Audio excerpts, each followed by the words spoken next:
Hi there, I'm Janette Lane for Australian Simply Cards, and in today's video I'm showing you how to use the antique card die included in issue 128. So fun, such a fun die. So I'm showing you how to take that die to create this card. Here's a close-up look at the card, and as you can see, it has a really nice grungy metallic kind of background, and it was really easy to make, so let's jump into the tutorial. So like I mentioned, here is the antique card die that we're going to be using from issue 128 of Australian Simply Cards, but let me just set this to the side because I don't need it quite just yet. So first up, I have two pieces of cardstock. These are navy blue. They don't really show up. They look kind of black on camera, but that's all right. So these are trimmed to 5 inches by 5 inches. Now we're going to take one of these pieces and we're going to crumple it up and uncrumple it, unruffle it, and then crumple it up again. And we're going to repeat this a few times just to get this wrinkly texture for our background. So here's what my crumpled paper looks like, and I'm just going to glue this down to my other piece of cardstock, which again is cut to 5 inches by 5 inches. And for my adhesive, I'm using Cosmic Shimmer Dries Clear Glue. So I'm being pretty generous and getting right up to the edges of my cardstock because I want this piece of cardstock, the wrinkly, crumply one, to almost be like as flat as possible. And now we're just going to place this on top and make sure we flatten this up as much as possible so that we get a nice flat surface for our background. And here's one that I've made previously that's nice and dry. It's fairly flat.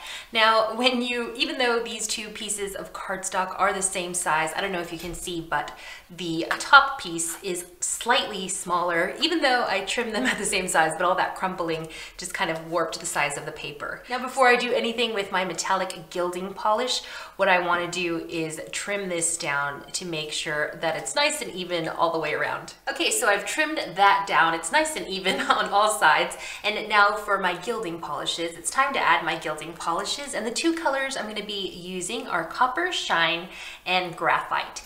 And these are great because they have a little spongy applicator right there at the top of the lid.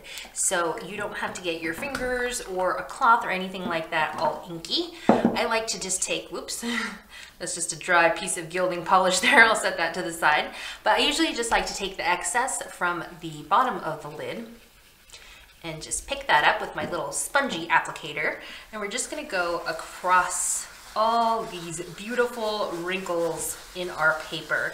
And right away you can see the awesome dramatic effect that this gives. And I hope I said effect and not effect.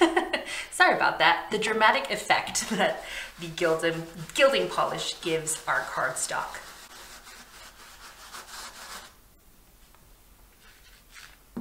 And with this gilding polish from Cosmic Shimmer, a little goes a long way. So I'm going to stop right there. I'm going to close that lid up.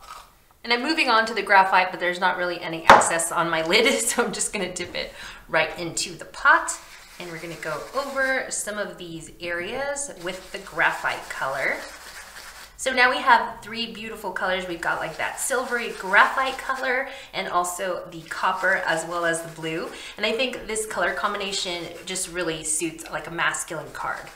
Now I learned this technique from Sizzix designer Pete Hughes, and it was so amazing when he showed it on a CraftStash Facebook live broadcast.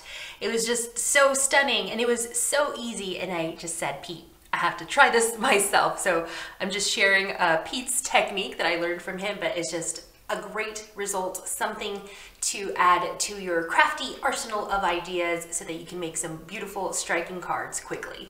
Now it's time to die cut my antique car. So I have a piece of cardstock that I'm going to put on my platform, and then I'm going to grab the die and just put that right there. It looks good, and I'm going to run that through my machine. The machine I'm using today is the Sizzix Foldaway, Big Shot Foldaway, sorry, Sizzix Big Shot Foldaway.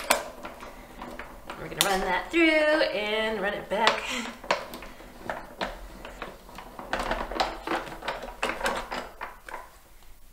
And this die is really fun. I love the design, but also it's perfect for paper piecing if you enjoy that.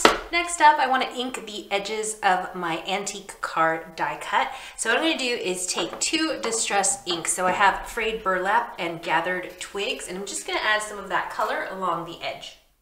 So I'm starting out with the frayed burlap and just going roughly around the edges, and then I'm going to move on to gathered twigs and then again go roughly around the edges. I really love the combination of using 2 distress inks to ink the edges of my die cuts. I feel like it really makes the die cut pop off of the card. It's almost like a drop shadow effect.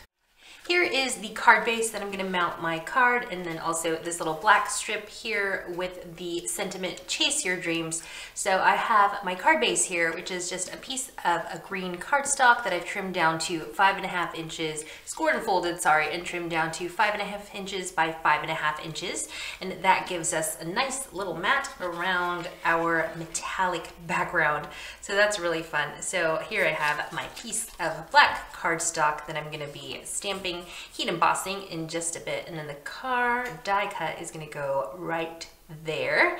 And so yep, that's coming together nicely. So now it's time to stamp our sentiment, and I'm going to be using this one from my stash. It says "Chase Your Dreams." Here's the black strip of cardstock that I'm going to stamp, and I just put the card die cut on top, kind of seeing what area, what room I have to work with. And so I'm going to stamp that right about there, kind of roughly in the center of the black strip here. And we're going to load up our stamp, which again says "Chase Your Dreams." We're just going to stamp that right there. Looks good. All right, and then I'm going to grab first I need to close my ink pad there, and then I'm going to grab my embossing powder and a scrap piece of cardstock so that I can sprinkle my embossing powder on top and shake off the excess. So I'm going to sprinkle this on. And now I'm just going to melt my embossing powder. There's my sentiment. So now what I can do is layer everything down, glue it down with some adhesive. So I'm going to be returning to my Cosmic Shimmer Dries Clear Glue. I'm going to put some adhesive on the back of this. And then we're going to glue our heat embossed sentiment. So right there looks good. And I'm going to trim off this excess here.